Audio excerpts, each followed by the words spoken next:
राजस्थान राज्य पथ परिवहन सेवा बिना टिकट यात्रा निवारण संशोधन विधेयक 2021 पर मुझे बोलने का मौका दिया, इसके लिए आपका बहुत बहुत धन्यवाद। मेरे से पूर्व वक्ताओं ने काफ़ी बातें बता दी। राजस्थान रोडवेज राजस्थान की जनता की लाइफलाइन कही जा सकती है और ये लोकहित के अंदर आम आदमी को, गरीब आदमी को ट्रांसपोर्टेशन के लिए इससे बढ़िया कोई साधन हो नहीं सकता है, ये हम सब लोग जानते हैं।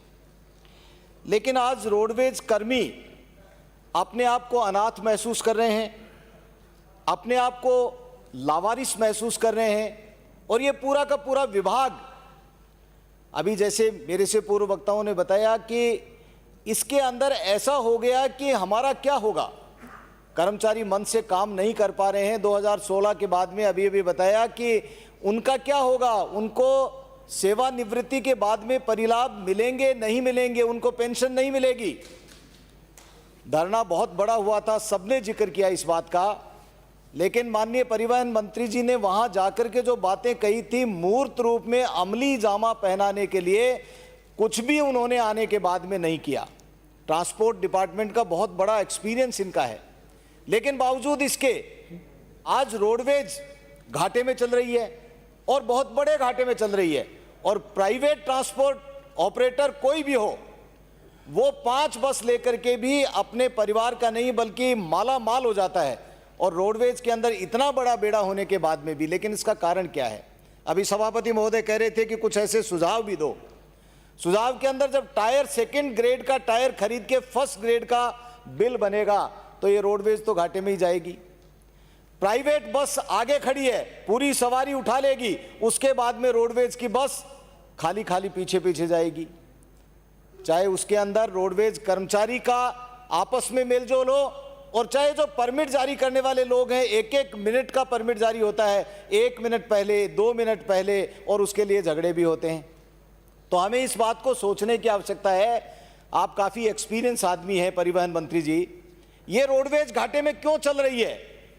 प्राइवेट वाले 5 बस लेकर के भी क्यों लाभ के अंदर आ जाते हैं? और इनकी इतनी दादागिरी प्राइवेट ट्रांसपोर्टर्स की, वो सरकार खत्म नहीं कर सकती है। आपने कह दिया, सरकार ने कह दिया, मुख्यमंत्री जी ने भी घोषणा करी कि इसको सरकारी डिपार्टमेंट बना देंगे, लेकिन उसके बाद में क्या हुआ? आज 3 वर्ष पूरे होने को आ गए हैं। जो बात कहते हो उस बात के ऊपर तो मेरे हिसाब से हम लोगों को खरा उतरना चाहिए। 2014 के बाद में भर्ती नहीं, सरकार स्पष्ट कर दे इस बात को कि राजस्थान रोडवेज को बंद करने वाली है या नहीं है। जो संपत्तियां हैं राजस्थान रोडवेज के पास में, उन संपत्तियों के बारे में सरकार क्या निर्णय लेने वाली है? कहीं कहीं पर हमें सूचना मिलती है कि यह डिपो बेचा जा रहा है। तो बेच करके, यदि संपत्तियां बेच करके डिपार्टमेंट की हालत को सुधारना है तो उस तरह का कोई विधेयक लाओ। लेकिन ये छोटी छोटी बातें कि ये 5 रुपए से लेकर के इतना बढ़ा दिया जाएगा, उससे काम नहीं चलने वाला है। राजस्थान रोडवेज की यदि दशा सुधारना चाहते हो तो ये जो प्राइवेट ट्रांसपोर्टर्स हैं, ऑपरेटर्स हैं, इनके ऊपर लगाम लगानी पड़ेगी। वर्कशॉप आपके बहुत सारे हैं, एक गाड़ी बाहर जो 10,000 रुपए में ठीक हो सकती है, उसका बिल आपके यहां पर 80,000 रुपए आता है। ये हालात हैं। मैं तथ्य के साथ में बात कर रहा हूं माननीय मंत्री महोदय। मेरा निवेदन यही है कि ग्रामीण रूट के ऊपर बसें शुरू तो आप करोगे, आपकी भावना तो अच्छी है, सब विधायकों से भी मांगा, सबने दे भी दिया, लेकिन क्या आप कर पाओगे? नहीं कर पाओगे।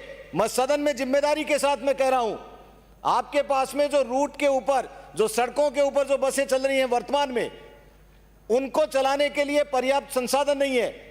आप नई बसों की तो बात ही कहां कर रहे हो। ऐसे हालात में मैं तो सिर्फ आपको वो धरने पर गए हुए बोल याद दिलाना चाहता हूं।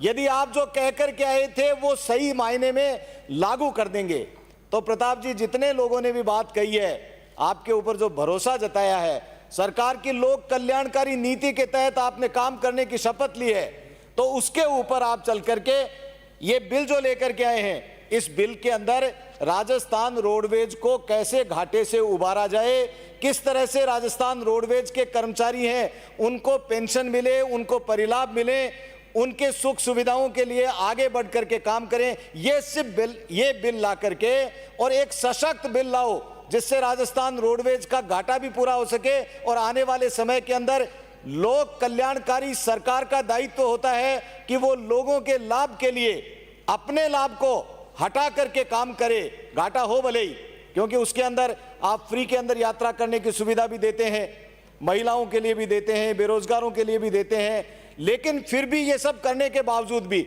आप प्रॉफिट के अंदर भी आ सकते हैं और आप अपने कर्मचारियों का भला भी कर सकते हैं। यही बात कहते हुए आप जो ये बिल लेकर के आए हैं, इस बिल के अंदर और बहुत सारी बातों को जोड़कर एक सशक्त बिल लेकर के आओ, 6 महीने के लिए जनमत जानने के लिए परिचारित करो। यही बात कहते हुए मेरी वाणी को विराम देता हूं। धन्यवाद। जय हिंद, जय भारत।